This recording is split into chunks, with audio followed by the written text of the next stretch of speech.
बोला बोला बाबा बैजनाथ की।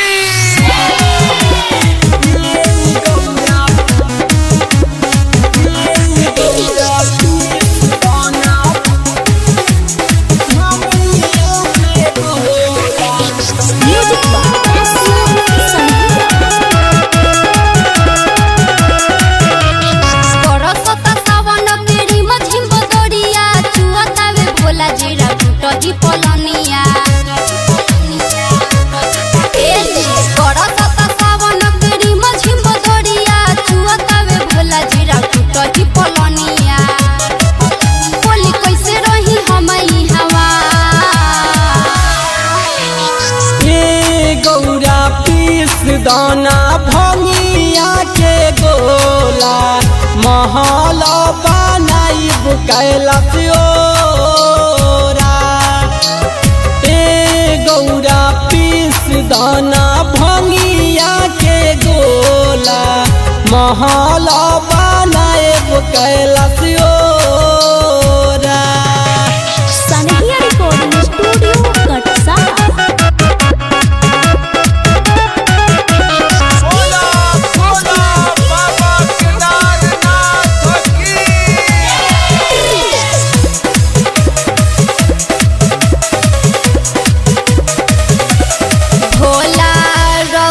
परिवार के कितना दिक्कत बा रउआ तनी कोना चिंता और फिकर बा।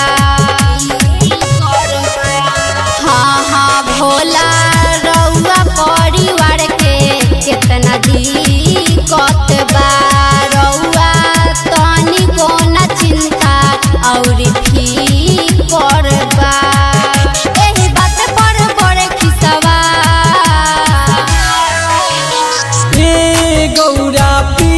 दाना भंगिया के गोला महल बनाई कैलाश ओरा।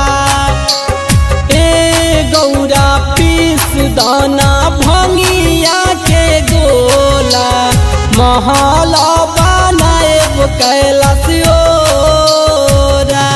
सनहिया रिकॉर्डिंग स्टूडियो कटसा।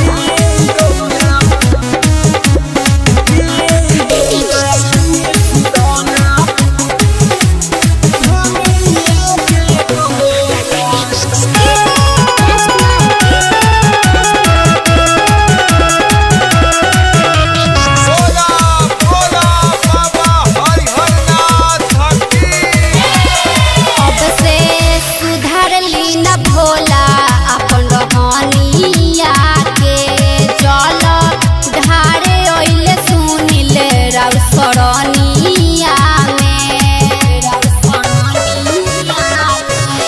अब से सुधार लीना भोला अपन रहनिया के जल ढारे ओइले सुनिल राव सरनिया में। काहे पड़े जाला रउआ भोरवा